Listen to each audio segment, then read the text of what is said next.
अस्सलाम वालेकुम गाइस, मैं हूं एडवोकेट तलत हुसैन लगारी। आप देख रहे हैं मेरा यूट्यूब चैनल तलत लगारी ऑफिशियल के नाम से।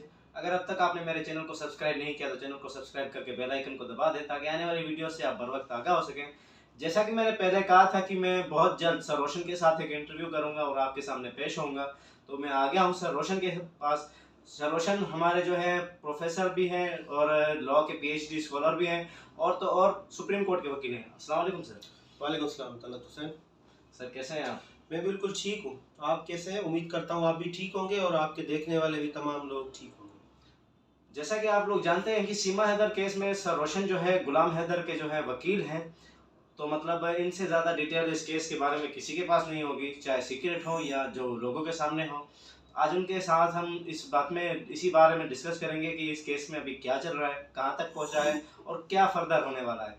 सर जैसा कि आप अभी इस केस की इन्वेस्टिगेशन और सारे मामला खुद संभाल रहे थे, तो आपका नतीजा और इस केस में कौन से आपको डॉक्यूमेंट्स अभी तक फराहम हो सके, थोड़ा हमारी ऑडियंस को बताइए।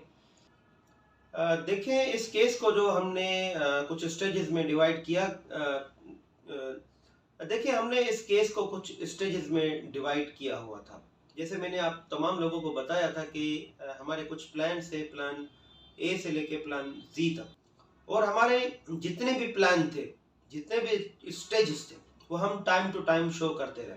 जिसमें आपने देखा हमारा इस्लामाबाद का जाना था, गुलाम हैदर की और सीमा हैदर की जो मैरिज इंटेक्ट की जो डिक्लेरेशन थी, जो मैरिज सर्टिफिकेट था, उससे लेके हमने जितने भी यहाँ पे डॉक्यूमेंटेशन थी, जितने भी केसेस फाइल किए, वो तमाम जो स्टेजेस थे वो हमने पार किए। उसके बाद दीगर और भी मराहल आए, और अब जो नया केस में मरहला आया है वो आप तमाम लोगों ने देखा कि हम अंसार बरनी साहब को हमारी टीम में हमने शामिल किया है। अंसार बरनी साहब हमारे साथ शामिल हो चुके हैं।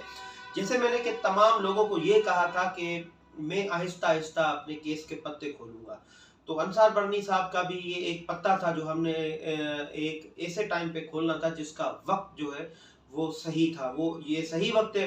अब अंसार बरनी साहब भी हमारे टीम के साथ जुड़ चुके हैं। अब और लोग भी हमारे साथ जुड़ने वाले हैं, जुड़ेंगे, चाहे वो हिंदुस्तान से हो चाहे पाकिस्तान से हो।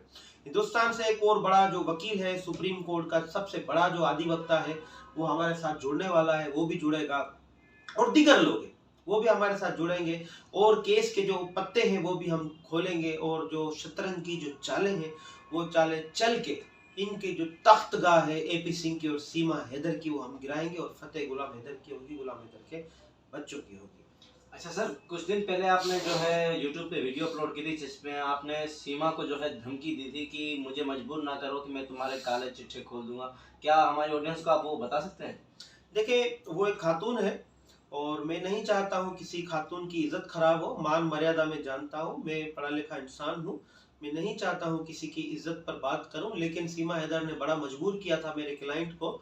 वो इतना परेशान था साइकोलॉजिकली, बड़ा वो डिप्रेस सीमा ने कर रखा था। वीडियोस जो है वो डाल के पर्सनली उसकी फैमिली के बारे में, उसकी बीवी जो पहली थी उसके बारे में, बच्चों के बारे में, उसकी वालदा ठीक नहीं है, पूरे घर को डिप्रेस किया हुआ था। इल्ज़ाम तराशी, इवन अपने फैमिली मेंबर्स पर भी इल्ज़ाम तराशी, मेरे जो क्लाइंट थे उसके ऊपर भी सीमा ने इल्ज़ाम तराशी आए दिन जो कर रही थी वीडियोस लगा के। फिर उसका नतीजा ये निकला कि मेरा क्लाइंट डिप्रेस हो गया था। उसकी जो ज़हनी जो हालत थी वो इतनी इस प्रेशर की वजह से थी कि वो बड़ा परेशान था।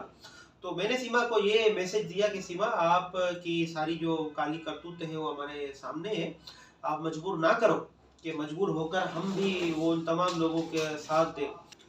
तो मजबूर होकर मैंने ये सीमा को धमकी दी थी कि आप जो है मेरे क्लाइंट को आप तंग ना करो। आपकी वो सारी काली करतूतें, आपकी वो सारी जो काली करतूतें हैं वो मेरे पास मौजूद है। मैं एक इन्वेस्टिगेटिव लॉयर हूँ और रिसर्चर हूँ, और जितने भी वो रिसर्चर हैं वो जो रिसर्च बेस्ड वकालत करते हैं वो समझ सकते हैं मैं कि किस किस किस्म की वकालत करता। तो इस केस में मैंने ग्रास रूट लेवल पर जाके मैंने पर्सनली, आप लोगों ने देखा कि मैं सीमा हैदर के घर भी गया, सीमा हैदर के बच्चों के, गुलाम हैदर के बच्चों के स्कूल भी गया, मोहल्ले में भी गया। मैंने पूरी रिसर्च की हुई है, मेरे पास वो तमाम डॉक्यूमेंट्स हैं, मेरे पास वो सीडीआर है, मेरे पास उनकी जियो फेंसिंग पूरी है, और उनकी जो एविडेंस है, रिकॉर्ड है, कॉल डेटा है, वो सारी चीजें मेरे पास है। इतनी इतनी मेरे पास डेटा है जिसका गुलाम हैदर को पता नहीं है।